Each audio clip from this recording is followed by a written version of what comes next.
Kemudian poin kedua yang juga tidak kalah penting adalah bahwa ayat ini bisa dibaca dengan 3 huruf yang berbeda untuk huruf shadnya atau pada kata as-sirat. Sebetulnya berlaku untuk seluruh kata sirat di dalam Al-Quran.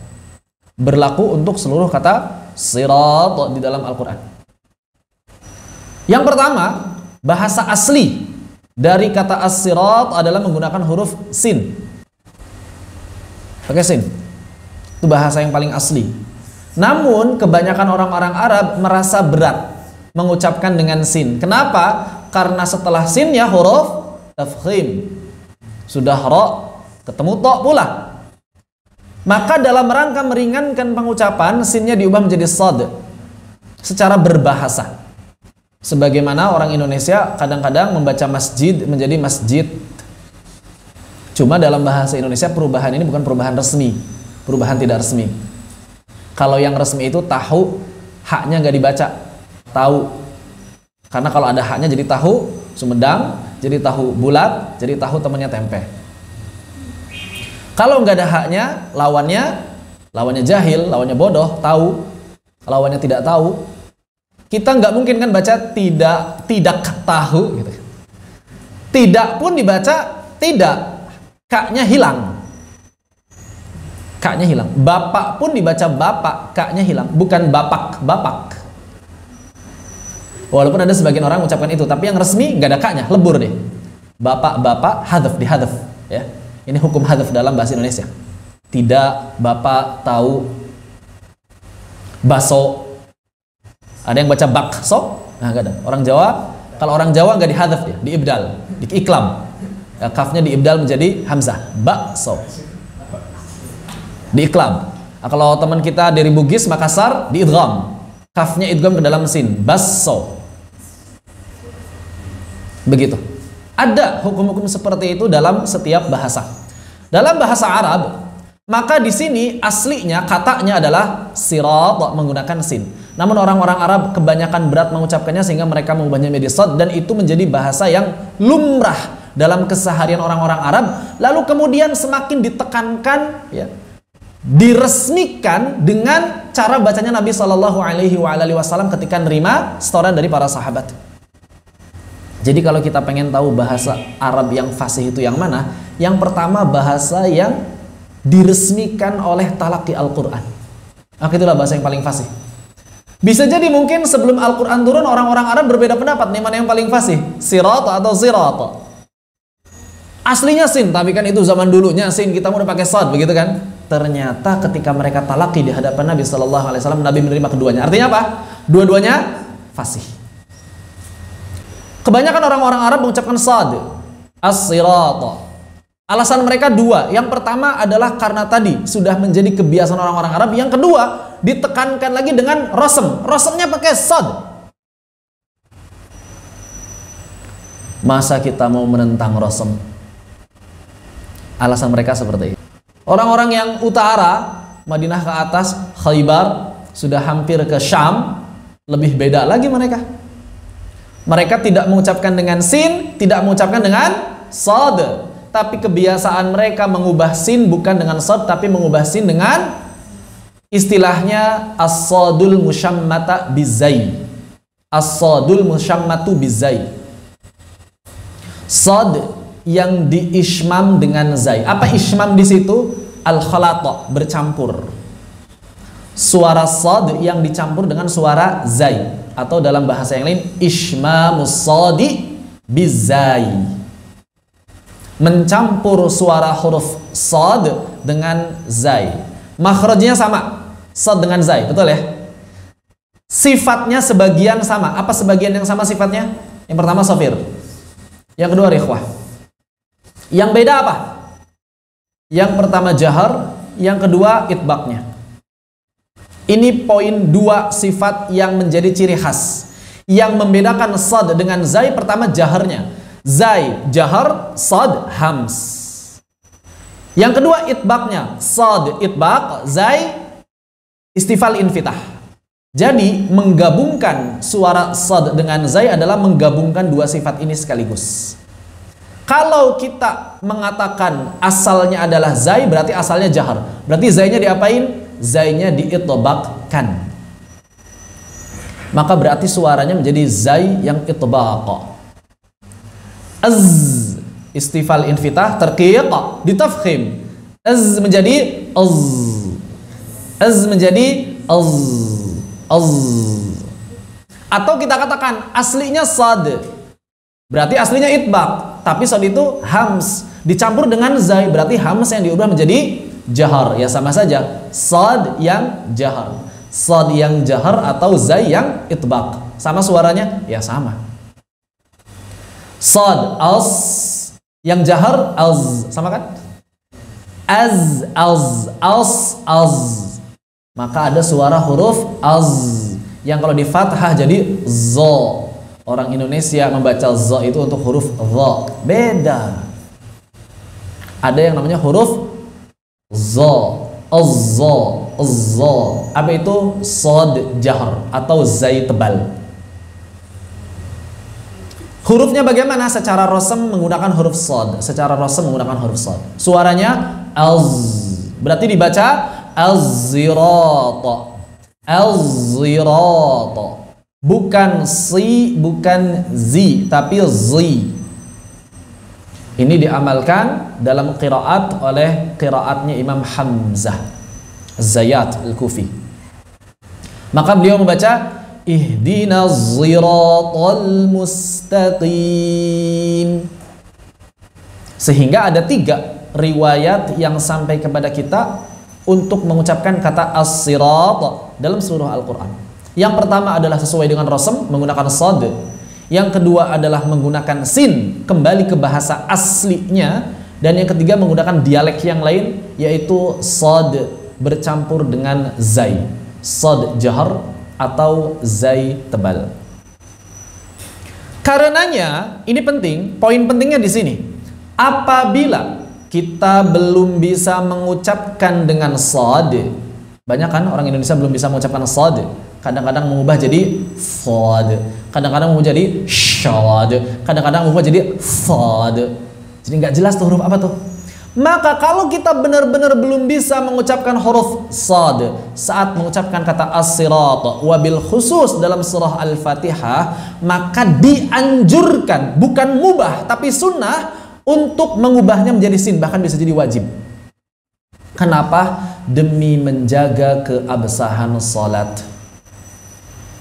Jadi di dalam salat langsung ubah saja dengan sin, mau jadi imam, mau jadi makmum, sama saja. Jangan sampai mengubah menjadi huruf yang lain seperti shin atau tha atau huruf yang gak jelas huruf apa, bukan sin, bukan sad. Terutama para imam dalam rangka menyelamatkan salat dirinya dan menyelamatkan salat makmumnya. Ustaz, kalau begitu bukannya jadi campur aduk qiraat? Naam, jadi campur aduk qiraat. Bukannya terlarang. Terlarangnya campur aduk qiraat itu terjadi apabila yang pertama merusak makna, atau yang kedua dalam rangka talaqqi, pengambilan ijazah. Ini tidak boleh campur aduk qiraat. Tapi di luar itu tidak terlarang secara mutlak. Memang kata Al-Imam Ibnul Jazari, nu'ibuhu, kami mencela mereka. Siapa mereka itu? Kami mencela mereka para ahli qiraat yang udah paham variasi qiraat, udah bisa membedakan satu variasi, satu kata, satu huruf dengan yang lain, tapi kok malah dicampur-campur. Itu aib, buat mereka aib, tercela. Cuma kata Imam Ibnul Jazari, ini bukan dalam rangka mengatakan halal haram, bukan.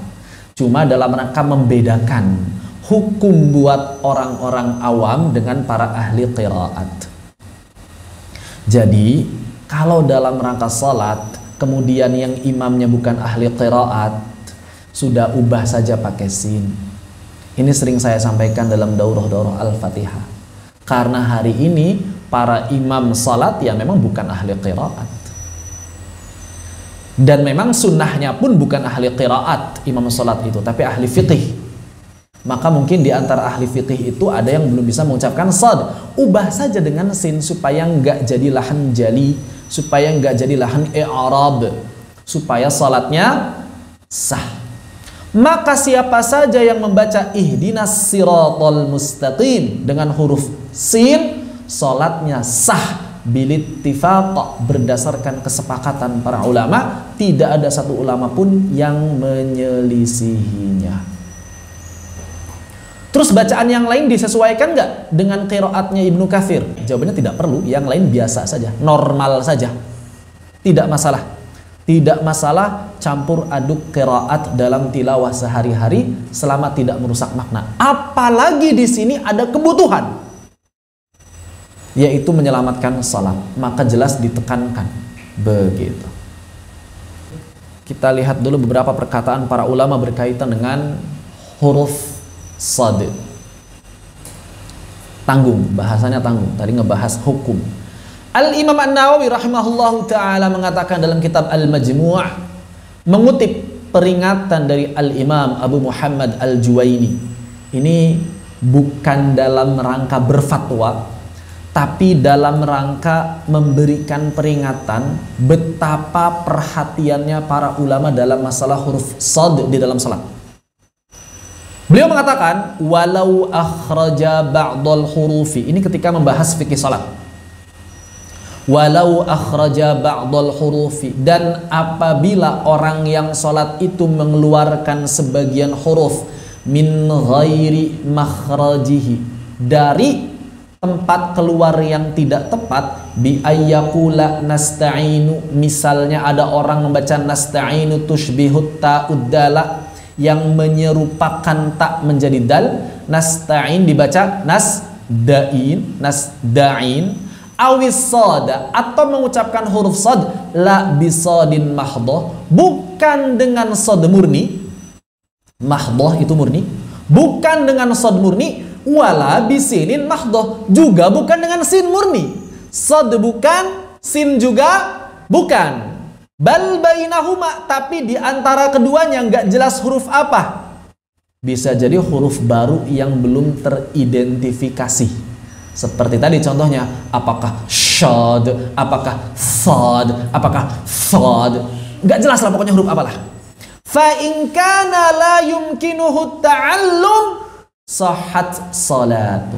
Kalau memang dia udah nggak punya waktu buat belajar, waktu sholatnya udah mepet, mau sholat zuhur sudah jam 3 lewat 15, asarnya jam 3 lewat 20, nggak mungkin belajar sad dulu, nggak mungkin Ustaz, harus segera sholat. Udah sholat sana, zuhurnya tidak apa-apa, insya Allah sah.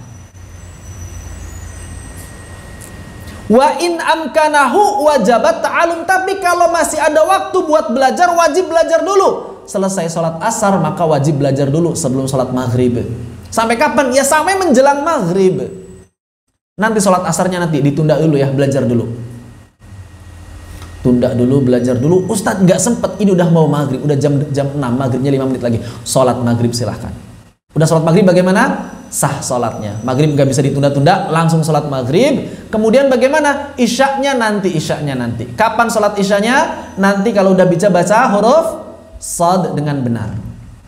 Kapan ya? Nanti kalau sudah menjelang habis waktu isya, nggak apa-apa. Nunda waktu sholat buat belajar dulu itu wajib.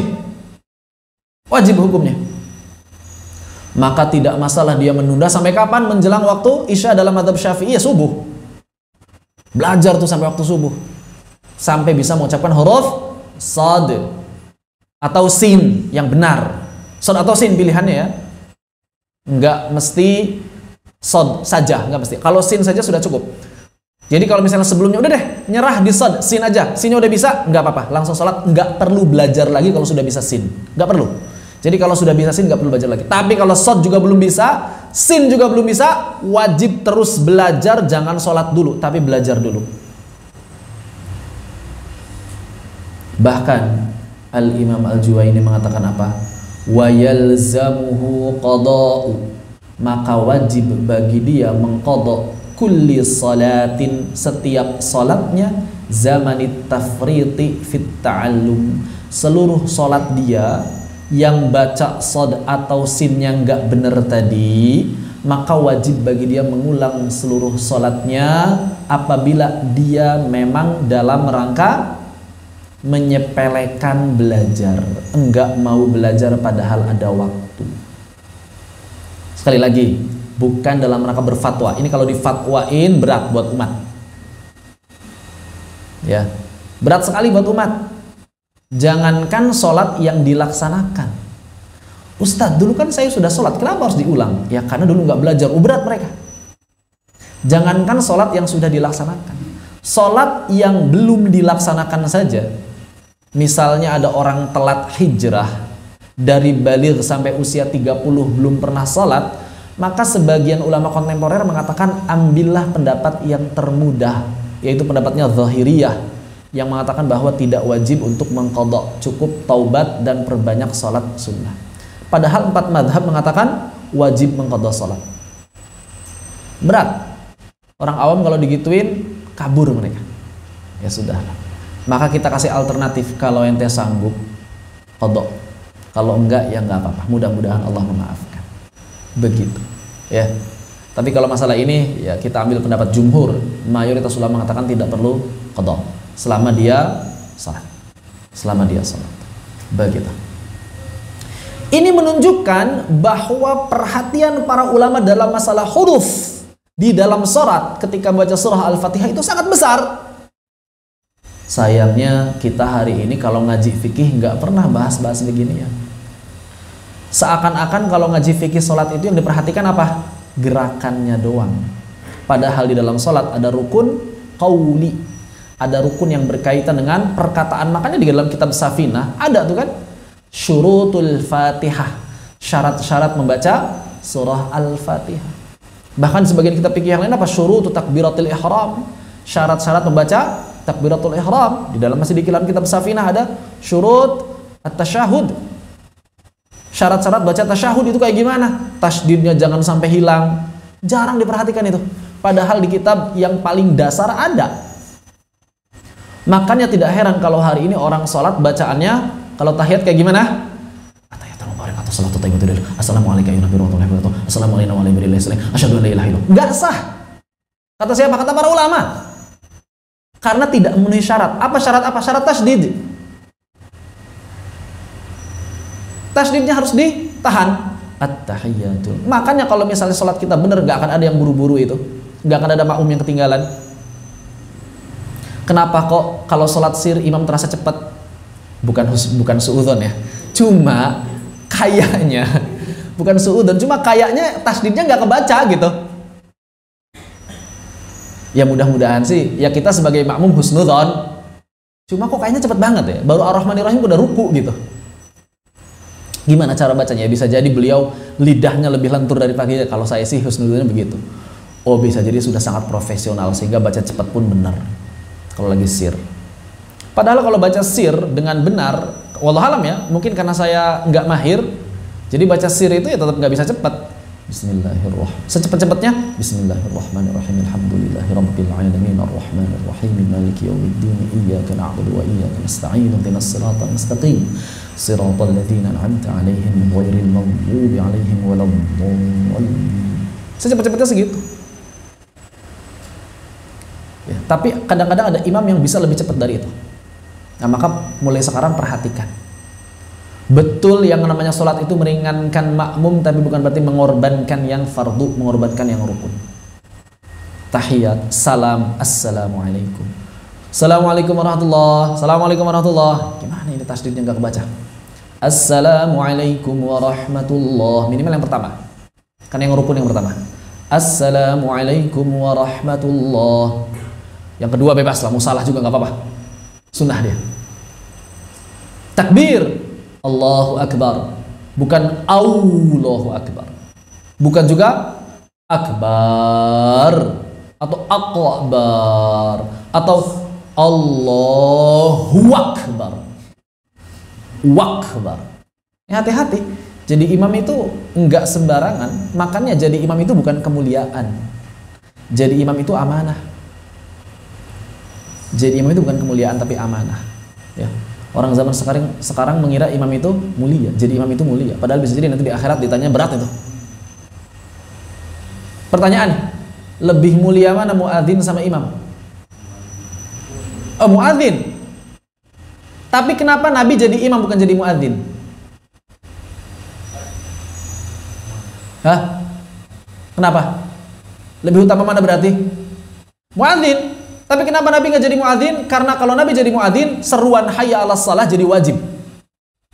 Wajib datang semuanya ke masjid, fardu ain. Yang nggak datang dosa. Makanya Nabi nggak jadi muadzin. Nabi mendelegasikan pada yang lain. Bukan dalam rangka imam lebih mulia daripada muadzin, tapi dalam rangka menghindarkan sesuatu yang memberatkan umat. Tapi para ulama sepakat muadzin lebih utama daripada imam. Cuma zaman sekarang orang-orang lebih rebutan jadi imam daripada jadi muadzin.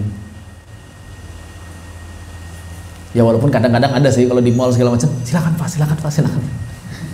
Maka antum kalau dipersilahkan jadi imam, maju kalau yakin Al-Fatihahnya sudah benar. Wajib hukumnya, fardu. Fardu hukumnya, fardu. Makanya kalau kemana-mana jangan lupa bawa peci, Ustaz.